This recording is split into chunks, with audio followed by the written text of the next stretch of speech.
Hi, I'm Gary Ralph, and this is the History 101. We're talking about the England in the 1100s and 1200s. Okay, so as I was saying, if you've ever seen any of these movies about Robin Hood, um, King John is the bad king. Richard the Lionhearted is always away on crusade somewhere, and in the meanwhile, King John is being a bad king and he's oppressing the people and making them suffer. And it's part of this Norman versus Anglo-Saxon thing that I was talking about before when I was describing William the Conqueror.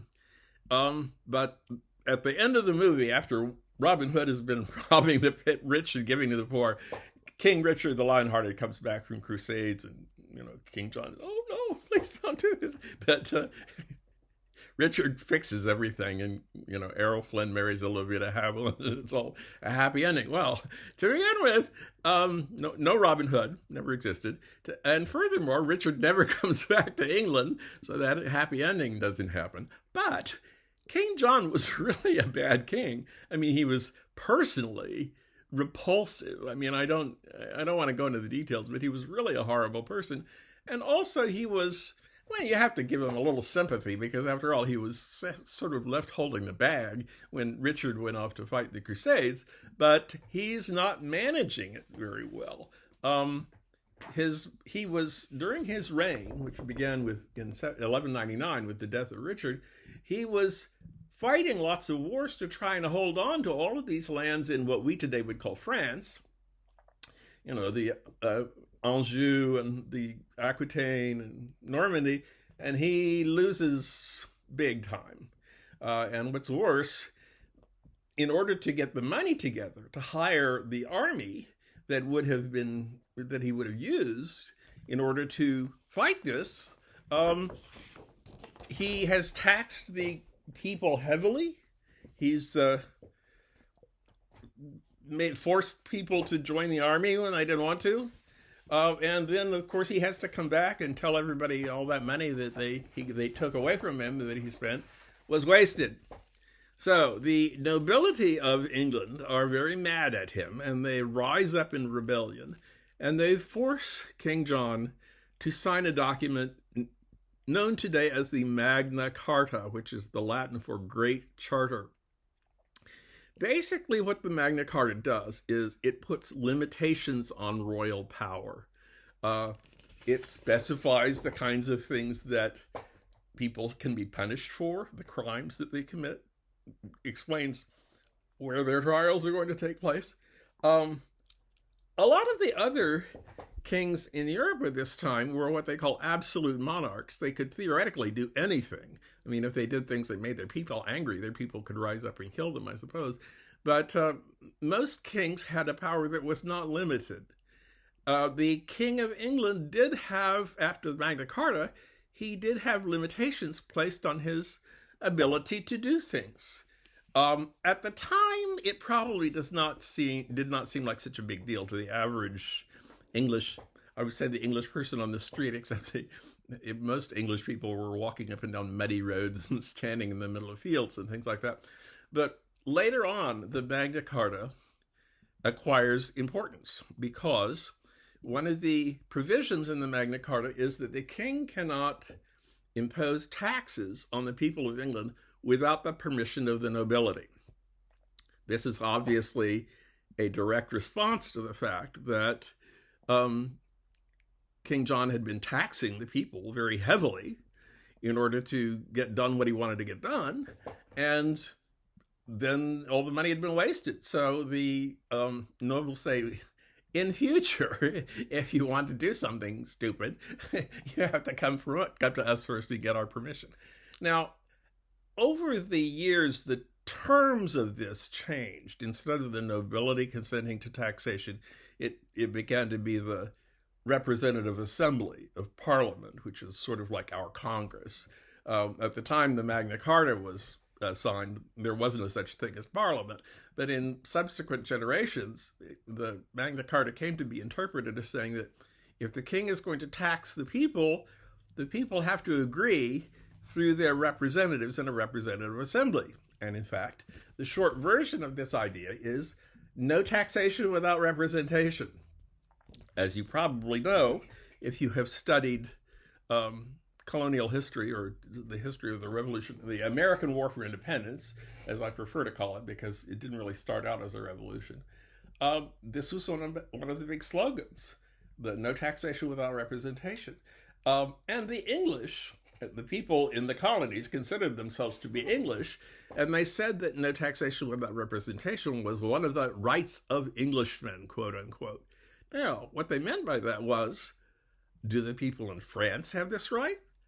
No, because it hadn't taken place 500 years before that the people of France had made their king sign something like the Magna Carta. But in England, they had made their king sign something like the Magna Carta, and therefore English people had the right to no taxation without representation.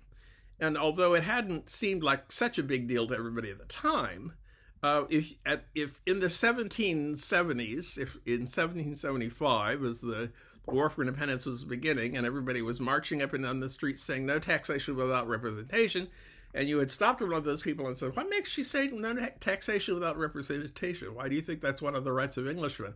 He would reply, it's in the Magna Carta, because by that time people had been studying the history of England, and they had figured out what the Magna Carta was, and had figured out that it was the basis of, in general, a lot of these important rights, and specifically that it was something that English people had the right to have. And however it had been reinterpreted, the Magna Carta was the beginning of the establishment of what they call a limited monarchy. It's sometimes called a constitutional monarchy, except that a constitution is something different in England than it is here. In the United States, when we talk about a constitution, we're talking about a sheet of paper that has stuff written on it, or at least a document that you can get. It can be reprinted in the back of a U.S. history textbook or something like that.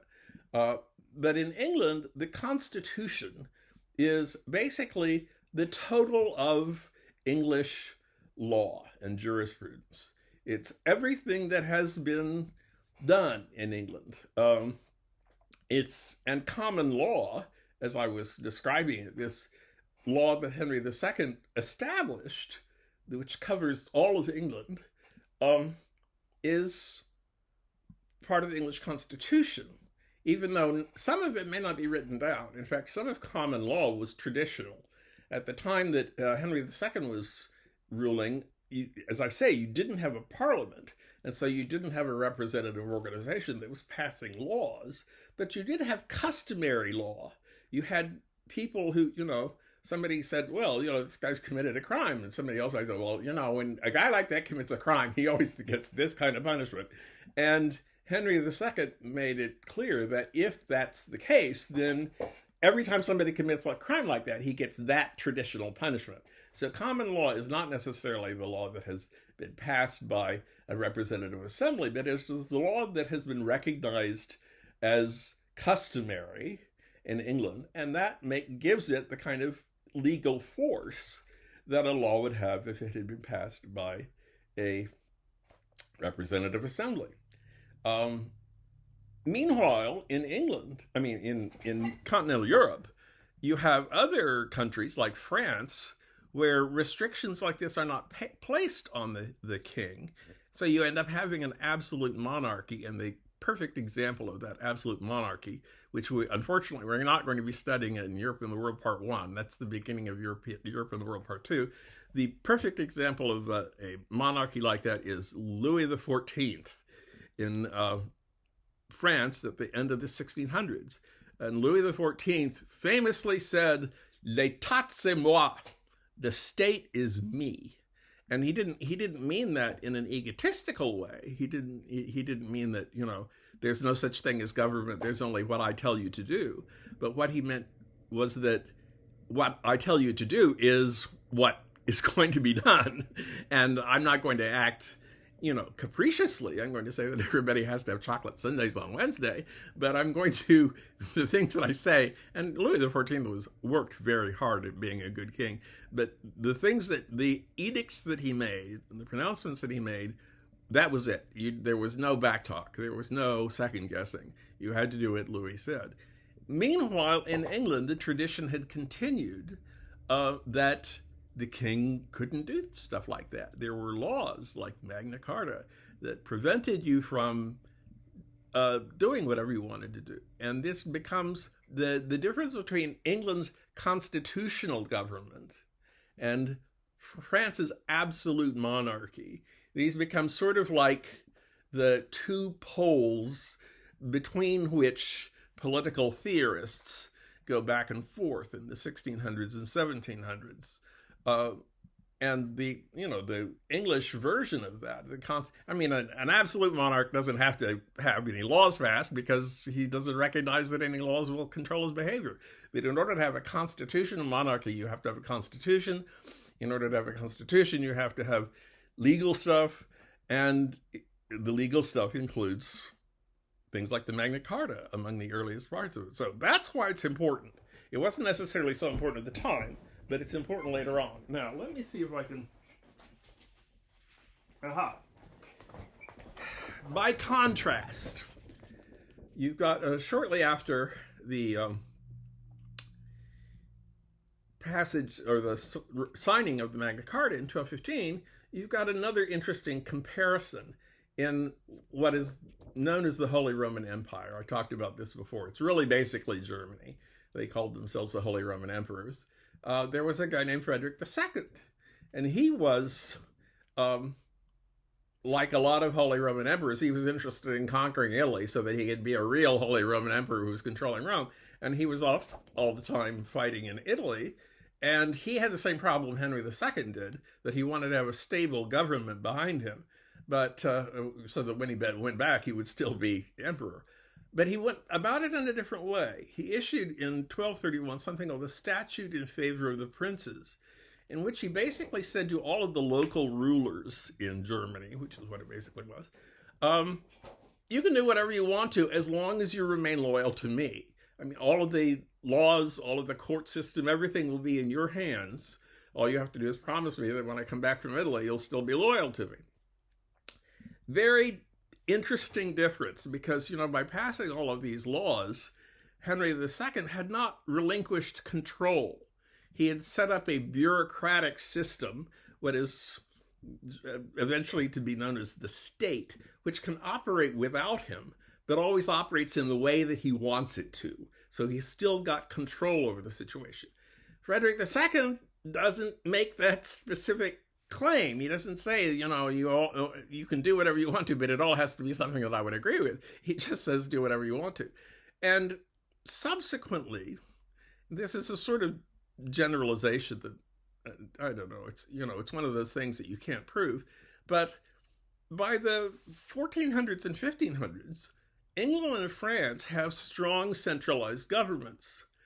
Germany and Italy do not.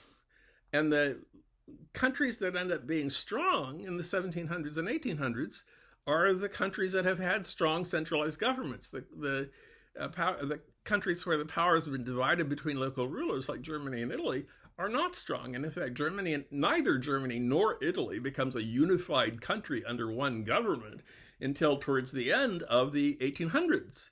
And a lot of people say that the reason there was, Adolf Hitler and Benito Mussolini and people like that was that the people in those countries were not used to operating under strong centralized governments, and they really didn't know how to make them function.